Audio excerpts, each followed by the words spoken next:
ውድ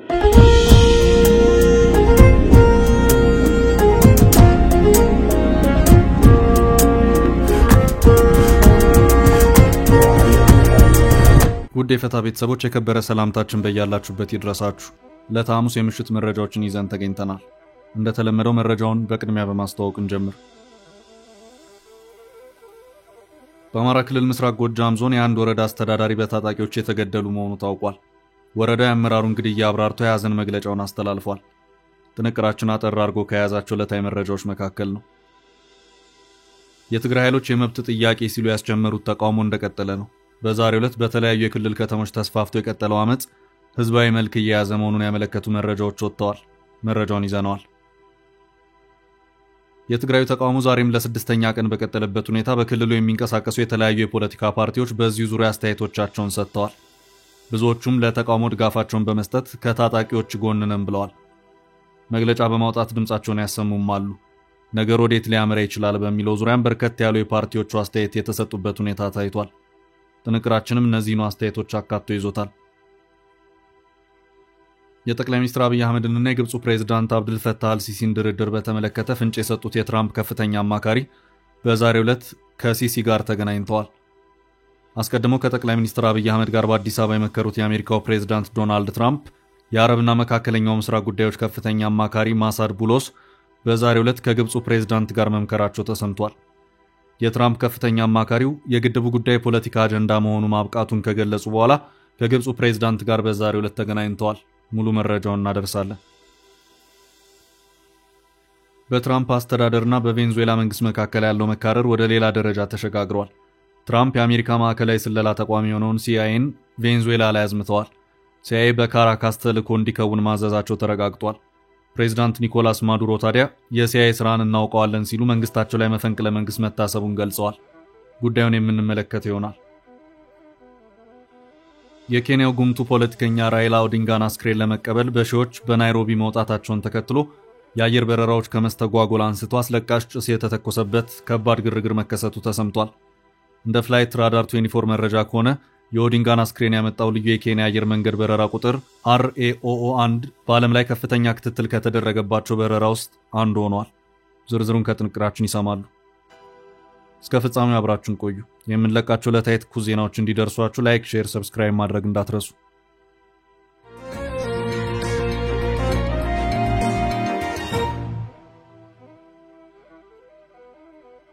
የጦሩ አመጽ መልኩን ቀየረ።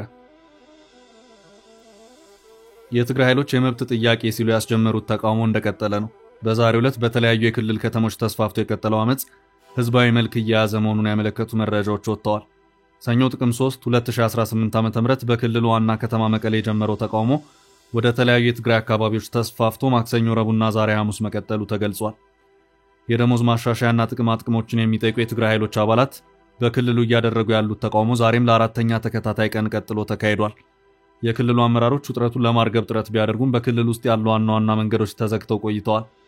የመንገድ መዝጋቱ ከመቀሌ ውቅሮ አዲግራት መስመር አልፎ ተቃዋሚዎች የመቀሌ አላማጣን መንገድ ዘግተው መቆየታቸውን የክልሉ መገናኛ ብዙሃን ዘግበዋል። የትግራይ ጊዜያዊ አስተዳደር ፕሬዝዳንት ሌተናል ጀነራል ታደሰ ወረደ የቡድኑ አባላትን በአካል በማነጋገርና በይፋዊ መግለጫ ጭምር ምላሽ ቢሰጡም ተቃውሞ እንደቀጠለ ነው። ፕሬዝዳንቱ ትላንት ባወጡት መግለጫ የትግራይ ጊዜያዊ አስተዳደር ካቢኔ ትግራይ ጸጥታ ኃይሎች መብቶችና ጥቅማ ጥቅሞች ላይ ለመወያየት አስቸኳይ ስብሰባ ማድረጉን አስታውቀዋል። በተጨማሪም በአሁላና በመሆኒ ምስራቃዊና ደቡባዊ ዞኖች ከመቀለ ጋር የሚያገናኙ መንገዶች እንዲሁም ከእንዳባጉና ወደ ሽረ እንደስላሴ የሚወስደው መንገድም ዛሬ ተዘግቶ እንደሚገኙ የተለያዩ ምንጮች አመልክተዋል። በመቀለ ከተማ የተካሄደው የተቃውሞ ሰልፍ ከክልሉ ከፍተኛ አመራሮች ጋር ውይይት ተደርጎበት ቢቆምም በተከታታይ በነበሩት ቀናት በተለያዩ የትግራይ አካባቢዎች የቀጠለ ሲሆን ሐሙስም ዛሬ መቀጠሉን የታወቀው የትግራይ ኃይሎች አካል የሆኑ የአርሚ 22 አባላት ከአራት ቀናት በፊት በመቀለ ከተማ ለተቃውሞ አደባባይ በመውጣት መንገድ በመዝጋት የጀመረው ይህ ተቃውሞ ህዝባዊ መልክ እየያዘ መሆኑን ያመለከቱ መረጃዎች በስፋት የተሰራጩ ሲሆን በአዲግራት በጦርነቱ አይናቸውን ያጡና አካላቸው የጎደሉ የማህበረሰብ አባላት ለተቃውሞ አደባባይ ወጥተዋል። የትግራይ ኃይል አባላት በተለያዩ የክልሉ አካባቢዎች መንገዶችን በመዝጋት ተቃውሟቸውን ቀጥለዋል። በራያ መሆኑና አዲሽሁ ወደ መቀለ የሚወስዱ መንገዶችም ተዘግተዋል። የእንዳባጉና ሽረ ማይጸብሪ መንገድ ተዘግቶ የነበረ ቢሆንም የተከፈተው የሃይማኖት አባቶችና የሀገር ሽማግሌዎች ውይይት ካደረጉ በኋላ ነው። የወታደራዊ ኃይሉ አባላት ለተቃውሞ አደባባይ ወጡት ደሞዛቸው በወቅቱ እየተከፈላቸው እንዳልሆነ ጥቅም እየተሰጣቸው ባለመሆኑ ወደ የአካባቢው አስተዳደር ሲሄዱም ጉዳያቸው ሰሚ አለማግኘቱ እንዲሁም እንደ ታጋይ እንደማይከበሩ በመግለጽ ተቃውሟቸውን አሰምተዋል። በአንዳንድ አካባቢዎች ለተቃውሞ የወጡት የጸጥታ ኃይል አባላት የአንድ የፖለቲካ ድርጅት ጠባቂ አይደለንም፣ ጦርነት አንፈልግም እና ሰላም እንሻለን የሚሉ መፈክሮችን ሲያሰሙ ታይተዋል ሲል ቢቢሲ ዘግቧል። ተቃውሟቸውን ያሰሙት የትግራይ ኃይል አባላት የሀገር መከላከያ ሰራዊት፣ የፌዴራል ፖሊስና የቀድሞ የክልሉ ልዩ ኃይል አባላት የነበሩና የትግራይ ኃይልን የተቀላቀሉ ናቸው። እነዚህ የትግራይ ኃይል አባላት በቀድሞ የደሞዝ ክፍያ ዝርዝሩ ስለነበሩ ደሞዛቸው እየተቆራረጠም ቢሆን መቀጠሉን ይናገራሉ። ነገር ግን በጦርነቱ ወቅት ኃይሉን የተቀላቀሉ አዳዲስ አባላት የሚገባቸውን ጥቅም እያገኙ አለመሆናቸውን ገልጸዋል። ለዚህም ልክ እንደ ሌሎቹ አባላት ድጎማ ይሰጠን፣ አድሎ ይፈጠር፣ የ2013 እና 2014 ዓ.ም ክፍያ ይሰጠን በማለት ጠይቀዋል። አባላቱ ያነሷቸውን ጥያቄዎች በተመለከተ ምላሽ የሰጡት የክልሉ ጊዜያዊ አስተዳደርና የህወሓት ከፍተኛ አመራሮች የ2 ዓመቱ ክፍያ ተጣርቶ ልባት እንደሚያገኝ ቃል ገብተውላቸው ነበር።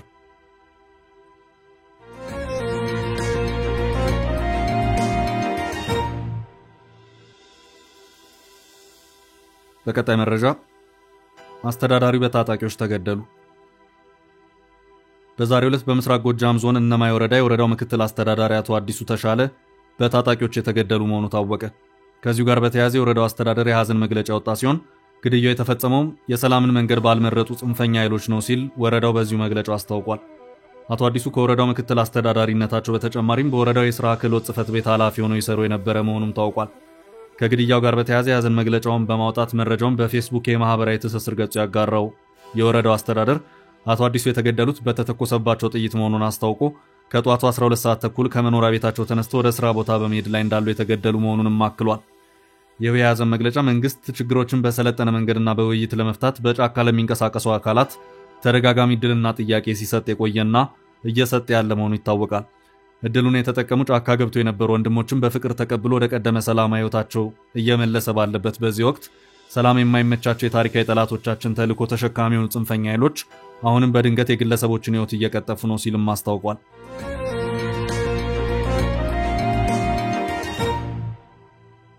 በቀጣይ መረጃችን የትግራይን ተቃውሞ ፓርቲዎች ተቀላቀሉት። በትግራይ ለቀናት ከቀጠለው የታጣቂዎች ሰላማዊ ሰልፍና መንገዶችን የመዝጋት የአመጽ እንቅስቃሴ ዛሬም እንደቀጠለ ነው። በክልሉ የሚንቀሳቀሱ የፖለቲካ ፓርቲዎች ለታጣቂዎች የተቃውሞ እንቅስቃሴ ድጋፋቸውን ሰጥተዋል። በትግራይ ጊዜያዊ አስተዳደር አመራሮችና በህወሓት በኩል መፍትሄ ይሆናል በሚል የተቀመጠው ሐሳብ ሊሰራ አልቻለም። የተሰጠው ለችግሩ መፍትሄን እናፈላልጋለን ተስፋ ተቀባይነትን በማጣቱ ዛሬም ተቃውሞ ለስድስተኛ ቀን የቀጠለበት ሁኔታ ታይቷል። ከስፍራው መረጃውን ያሰራጨው ዶቼ ቬለ እንዳመለከተው ከሆነ ታጣቂዎቹ ተቃውሟቸውን በመቀጠል በዛሬው ዕለትም የተለያዩ ከተሞችን የሚያገናኙ አውራ ጎዳናዎችንና የየከተሞቹን መንገዶች ዘግተዋል። ዘገባው አክሎ መንገዶች በመዘጋታቸው የህዝቡ የዕለት ተዕለት እንቅስቃሴ ተስተጓጉሏል ብሏል። የትግራይ ኃይሎች የህዝብ ተቃውሞችን ከማፈን ወጥቶ የራሳቸውን ጥያቄዎች ይዘው ወደ ጎዳናዎች መውጣታቸውን ተቃዋሚው የአረና ትግራይ ለሉዓላዊነት ዲሞክራሲ እንደሚደግፈው የፓርቲው ሊቀመንበር አቶ አምዶም ገብረስላሴ ለዶቼ ቬለ ተናግረዋል። ሌላው ተቃዋሚ ፓርቲ የትግራይ ነጻነት ፓርቲ በበኩሉ በትግራይ ያለውን ስርዓት ለመገርሰስ ወጣቶች፣ ሴቶችና ሌሎች የማህበረሰብ ክፍሎች ጥያቄዎቻቸውን ይዘው ተቃውሞውን እንዲቀላቀሉ መጠየቁን ይኸው ዘገባ አክሏል። ከዚሁ ጋር በተያያዘም ክልሉን ማዕከል አድርገው በሚንቀሳቀሱ የተለያዩ የፖለቲካ ፓርቲዎች የተለያዩ አስተያየቶች እየተሰጡ ይገኛሉ። በትግራይ ህወሓትን፣ አረና ትግራይን፣ ሳልሳይ ወያንንና ውድብ ናጽነት ትግራይን ጨምሮ ሌሎች በርካታ ፓርቲዎች ይንቀሳቀሳሉ። ከዚሁ ጋር በተያያዘም ከሰሞኑ የትግራይ ታጣቂዎች እንቅስቃሴን ማዕከል ያደረጉ መግለጫዎች በየፓርቲዎቹ እየተሰጡ ይገኛሉ። በዛሬው ዕለት ዘለግ ያለ መግለጫ ያወጣው አረና ትግራይ የትግራይ ሰራዊትን የሰሞኑን ጥያቄና ትግል እንቅስቃሴ ደግፋለሁ ሲል አስታውቋል። ይሄው ጥያቄ ከሰራዊቱ በፊት በታክሲና ባጃጅ አሽከርካሪዎችና በሰራተኞች ሲቀርብ ነበር ያለው አረና ህዝቡ ህገወጥ የማዕድን ንግድንና የመሬት ወረራን ሲቃወም ነበርም በማለት አሁን ይሄው እንቅስቃሴ ወደ ታጣቂዎቹ ገብቷል በማለትም አረና አሁን ላለው እንቅስቃሴ ድጋፍ እንሰጣለሁ ሲልም አስታውቋል። የአረና ትግራይን አቋም የተጋራው ሳልሳይ ወያነ ትግራይም እንቅስቃሴው የሚደገፍ ነው ሲል አስታውቋል። ከዚሁ ጋር በተያያዘ ያላቸው አቋምን በተመለከተ ለአዲስ ማለዳ ያጋሩት የፓርቲዎቹ አመራሮች የተለያዩ ሐሳቦችን ሰጥተዋል።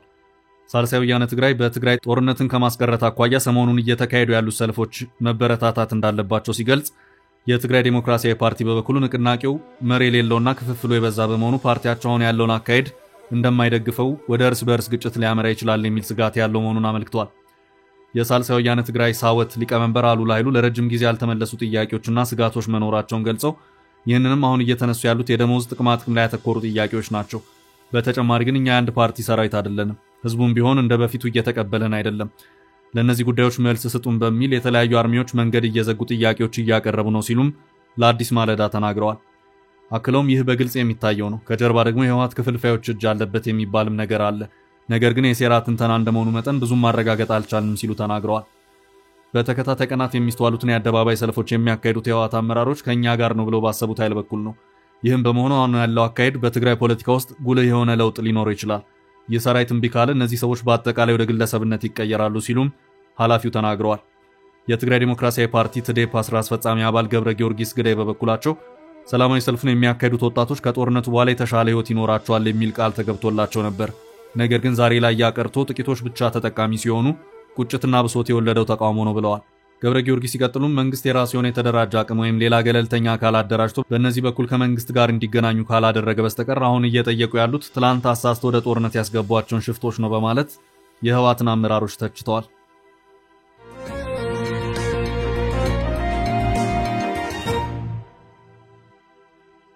ወደ ቀጣይ መረጃ አለፍን።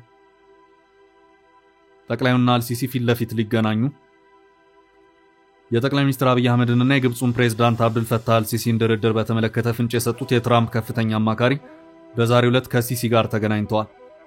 አስቀድሞ ከጠቅላይ ሚኒስትር አብይ አህመድ ጋር በአዲስ አበባ የመከሩት የአሜሪካው ፕሬዝዳንት ዶናልድ ትራምፕ የአረብና መካከለኛው ምስራቅ ጉዳዮች ከፍተኛ አማካሪ ማሳድ ቡሎስ በዛሬው ዕለት ከግብፁ ፕሬዝዳንት ጋር መምከራቸው ተሰምቷል። የትራምፕ ከፍተኛ አማካሪው የግድቡ ጉዳይ ፖለቲካ አጀንዳ መሆኑ ማብቃቱን ከገለጹ በኋላ ከግብፁ ፕሬዝዳንት ጋር በዛሬው ዕለት ተገናኝተዋል። ከአንድ ወር በፊት ቡሎስ የኢትዮጵያ ጉብኝታቸውን ሲያጠናቅቁ በአዲስ አበባ በሚገኘው የአሜሪካ ኤምባሲ በኩል በቪዲዮ ባስተላለፉት መልእክት በአፍሪካ ቀንድ ጸጥታና መረጋጋትን ማጠናከር ኢትዮጵያና ዩናይትድ ስቴትስ ቅድሚያ የሚሰጡት ጉዳይ እንደሆነ መናገራቸው የሚታወስ ነው። ከጠቅላይ ሚኒስትር አብይ አህመድ ጋር የኢትዮጵያና የጎረቤቶቿ ሰላማዊ ግንኙነት የሚኖረው ጠቀሜታ ላይ መነጋገራቸውን ማሳድ ቡሎስ መግለጻቸው አይዘነጋም። የአሜሪካው ፕሬዝዳንት ዶናልድ ትራምፕ የአረብና መካከለኛው ምስራቅ ጉዳዮች ከፍተኛ አማካሪ ጭምር የሆኑት ቡሎስ በአዲስ አበባ ቆይታቸው ከጠቅላይ ሚኒስትር አብይ አህመድ በተጨማሪ ፕሬዝዳንት ታዬ አጽቀሥላሴ፣ የአፍሪካ ህብረት ኮሚሽን ሊቀመንበር መሐሙድ አሊ ዩሱፍና የኢትዮጵያ አየር መንገድ ዋና ስራ አስፈጻሚ መስፍን ጣሰውን አግኝተዋል። የትራምፕ ከፍተኛ አማካሪው ከሁለት ቀናት በፊት የግድቡ ጉዳይን እንዲሁም የብልጽግና ኢትዮጵያን ወቅታዊ ሁኔታዎች በተመለከተ ከአልአረቢያ ጋር በነበራቸው ቆይታ ግብጽ በህዳሴ ግድብ ዙሪያ እያነሳች ያለችው ጥያቄ ፖለቲካዊ ሳይሆን በቴክኒክ ደረጃ ምላሽ የሚያገኝ ሊሆን ይገባል ሲሉ ማሳሰባቸው ይታወቃል። አሁን ግድቡ ስለተጠናቀቀ እውን የሆነ ጉዳይ ነው። በዚህ መሬት ላይ ባለው እውነታ ዙሪያ መፍትሄ ያስፈልጋል ሲሉ የፕሬዝዳንት ትራምፕ የአፍሪካ ጉዳዮች ከፍተኛ አማካሪ ማሳድ ቡሎስ አጽንኦት ሰጥተው ተናግረው ነበር። የኢትዮጵያ ታላቁ ህዳሴ ግድብ ጉዳይ ለአሜሪካው ፕሬዝዳንት ዶናልድ ትራምፕ በጣም አስፈላጊና ወሳኝ መሆኑን ያነሱት ቡሎስ የግብፁ ፕሬዝዳንት አብዱል ፈታህ አልሲሲና ጠቅላይ ሚኒስትር አብይ አህመድ የሚገናኙበት እድል መኖሩን በዚሁ ቃለ ምልልሳቸው ላይ ባነሱት ሐሳብ ላይ አንጸባርቀዋል። በግብፁ ፕሬዝዳንትና በኢትዮጵያው ጠቅላይ ሚኒስትር መካከል ንግግር እንዲካሄድ ትራምፕ ጥረት እያደረጉ እንደሆነ በአልአረቢያ የተጠየቁት ቡሎስ እንደ ፈጣሪ ፍቃድ ሁለቱም መሪዎች አብረው እናያቸው ይሆናል፣ ለዚያም እየሰራን ነው በማለት መልሰዋል። አማካሪው ይህን ካሉ ከቀናት በኋላ በዛሬው ዕለት ከግብፁ ፕሬዝዳንት አብዱል ፈታህ አልሲሲ ጋር ተገናኝተዋል። ይህን ተከትሎም በይፋዊ ኤክስ ገጻቸው ባሰፈሩት መልእክትም ከግብፅ ፕሬዝዳንት ጋር መገናኘት ደስ ብሎኛል፣ ይህ ምክክር በቀጠናው ያሉ ተግዳሮቶችን ለመወያየትና ሰላምን ለማመቻቸት እድሎችን ይፈጥራል ሲሉ አስፍረዋል። ዩናይትድ ስቴትስ ግጭቶችን ለመፍታት የግብፅን አመራር እየሄደበት ያለውን መንገድ እንደምታደንቅ የገለጹት አማካሪው ታሪካዊው የጋዛ የሰላም ስምምነት እንዲፈረም ግብፅ ላደረገችው ጥረት ማመስገን ወዳለው ሲሉ አጽንኦት ሰጥተዋል። የትራምፕ አማካሪው ማሳድ ቡሎስ በዚሁ የኤክስ ለጥፋቸው የውይይቱን ዝርዝር ጉዳይ ያላነሱ ሲሆን በቀጠናና ሰላምን በተመለከቱ ጉዳዮች ምክክር መደረጉን አመላክተዋል።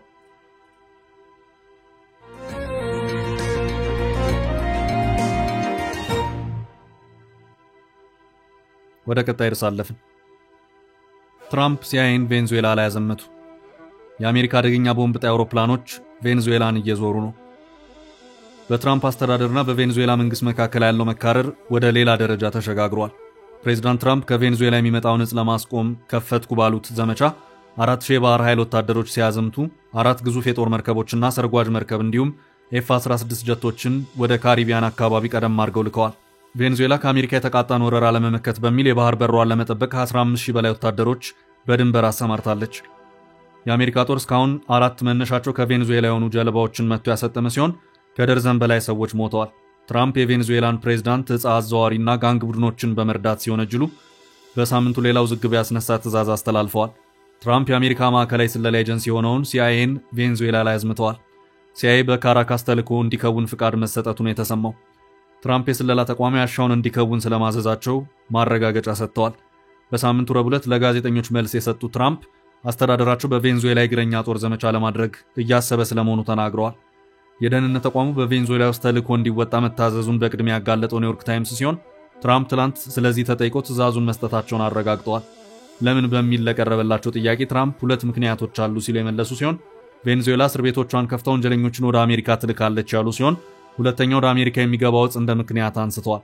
ዕፁን በባህር ወደ ሀገራችን ይልካሉ፣ እኛ ደግሞ በመሬት እናስቆመዋለን ሲሉ ቬንዙዌላ ውስጥ የእግረኛ ጦር ዘመቻ ስለማሰባቸው ጠቁመዋል። የአገሪቱን ፕሬዝዳንት ኒኮላስ ማዱሮን ለመገልበጥ ሲአይኤ ስለማዘዛቸው የተጠየቁት ትራምፕ ይህንን እኔን አትጠይቁ ሲሉ መልሰዋል። የደህንነት ተቋሙ ሚስጥራዊ ዘመቻ እንዲከውን መታዘዙን ተከትሎ የቬንዙዌላ መንግስት ከፍተኛ ተቃውሞ አሰምቷል። ፕሬዝዳንት ማዱሮ ራሳቸው ነገሩን አሜሪካን በቀጥታ ሳይጠቅሱ የሲአይኤ የአፍጋኒስታን፣ የኢራቅ፣ የሊቢያና ሌሎች ሀገሮች ተልዕኮን ምንነት እናውቀዋለን ብለዋል። መንግስታቸው ላይ ያነጣጠረውን የትራምፕ አስተዳደር ዘመቻ አንስተው ዓለም አቀፍ ሕግጋትን የጣሰ ነው ብለዋል። በቬንዙዌላ ግልበጣ አይሞከርም ሲሉ ነው የዛቱት። ፕሬዝዳንቱ ቀደም ሲል የአሜሪካ ወረራን ለመመከት በአገሪቱ ላሉ ታጣቂዎች በሙሉ ሀገራችሁን ተከላከሉ ሲሉ ጥሪ ማድረጋቸው ይታወሳል። ይሄ እየሆነ ባለበት የአሜሪካ ከፍተኛ ቦምብ ጣይ አውሮፕላኖች የቬንዙዌላን የአየር ክልል ሲዞሩ መታየቱ ውዝግቡን ከፍ አድርጎታል። 3 ቢ52 የሚሰኙ ቦምብ ጣዮች በቬንዙዌላ ጠረፍ በሚገኘው የዓለም አቀፉን የአየር ክልል ውስጥ ሆነው አገሪቱን ሲዞሩ ተስተውለዋል።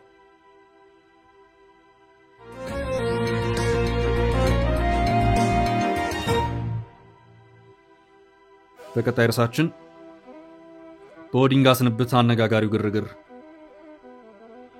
በኬንያ ዋና አየር መንገድ በሺዎች የሚቆጠሩ ሰዎች የቀድሞውን ጠቅላይ ሚኒስትር ራይላ ኦዲንጋን አስክሬን ለመቀበል መውጣታቸውን ተከትሎ በጆሞ ኬንያታ አውሮፕላን ማረፊያ በረራዎች ለጊዜው ተቋርጠው ውለዋል። የተጠናከሩ የጸጥታ እርምጃዎች ቢኖሩም ፖሊስና ወታደራዊ ኃይሉ ህዝቡን መቆጣጠር ባለመቻላቸው ደጋፊዎቻቸው የቀድሞ ጠቅላይ ሚኒስትር አስክሬን በደረሰበት አውሮፕላን ማረፊያ የተከለከሉ ቦታዎችን ጭምር የማረፊያ መስመሮችን በመተላለፍ ገብተዋል ሲሉ የሀገሪቱ መገናኛ ብዙሃን ዘግበዋል። እንደ ፍላይት ራዳር 24 መረጃ ከሆነ የኦዲንጋን አስክሬን ያመጣው ልዩ የኬንያ አየር መንገድ በረራ ቁጥር RAOO1 በዓለም ላይ ከፍተኛ ክትትል ከተደረገባቸው ውስጥ አንዱ ሆኗል። ቢያንስ 21000 ሰዎች እንቅስቃሴውን በቀጥታ ተከታትለውታል።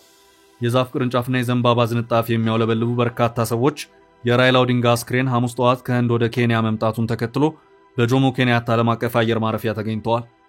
በስፍራው የተገኙት እነዚህ ሐዘንተኞች በአውሮፕላን ማረፊያው ያለውን የደህንነት ሁኔታ በመተላለፋቸው ለጊዜው በረራዎች እንዲቋረጡ ተደርጓል። ባለስልጣናት ሐዘናቸውን ለመግለጽ የወጡ ሰዎች ወደ ተከለከሉ ቦታዎች በመግባታቸው ለጥንቃቄ በሚል ተዘግቷል ያሉ ሲሆን የጸጥታ አካላት ደንብና ስርዓት እስኪያስከብሩ ድረስ በረራዎች ተቋርጠው ይቆያሉ ሲሉ አስታውቀዋል። ህዝቡና ተጓዦች እንዲረጋጉ እንዲሁም ተጨማሪ መግለጫ እስኪሰጥ ድረስ ከአየር ማረፊያው አካባቢ እንዲርቁ የኬንያ አቪዬሽን ኤጀንሲ አስታውቋል። በርካታ ሰዎች የራይላ ኦዲንጋን አስክሬን ለመሰናበት በማውጣታቸው በፓርላማው ታስቦ የነበረው የሽኝት መርሃ ግብር ወደ ናይሮቢ ሞይ ኢንተርናሽናል ስፖርት ሴንተር ተዛውሯል። የቀድሞ ጠቅላይ ሚኒስትር ራይላ ኦዲንጋን ለመሰናበት በርካቶች ናይሮቢ በሚገኘው የካሳራኒ ስታዲየም የተሰባሰቡ ሲሆን በዚህም የተፈጠረውን ግርግር ተከትሎ የኬንያ ፖሊስ የኦዲንጋን አስክሬን ለመቀበል በካራሳኒ ስታዲየም የተሰበሰበውን ህዝብ በአስለቃሽ ጢስ መበተኑን የተገለጸው። በአገሪቱ ዋና ከተማ በተዘጋጀ የሽኝት ስፍራ የተኩስ ድምፅ እንደተሰማ ተዘግቧል። የ80 ዓመቱ አዛውንት ፖለቲከኛ ትላንት ረቡዕ ዕለት በህንድ ራሳቸውን ስተው መውደቃቸውን ተከትሎ ወደ ዴቫ ማታ ሆስፒታል ቢወሰዱም በልብ መማረፋቸውን የህክምና ባለሙያዎች ገልጸዋል። የኬንያ ፕሬዝዳንት ዊሊያም ሩቶ የጥንካሬ ተምሳሌትና የዲሞክራሲያችን አባት ሲሉ ገልጸዋቸዋል። 7 ብሔራዊ ሐዘን ቀናትን ፕሬዝዳንቱ አውጀዋል። ለበርካታ ዓመታት በኬንያ ፖለቲካ ውስጥ በተቃዋሚነት የቀጠሉት ኦዲንጋ 5 የፕሬዝዳንታዊ ምርጫዎችን በመወዳደር አሸንፈዋል። ቻችን ለዛሬ ያዝንላችሁ ርዕሰ ጉዳዮች እዚህ ላይ ቋጨን። ላይክ፣ ሼር እና ኮሜንት በማድረግ ለቻናላችን ድጋፋችሁን መግለጽ እንዳትዘነጉ እያልን ከሌሎች መረጃዎች ጋር ደግመን እስክንገናኝ ቸር ያሰማን ስንል ተሰናበትን።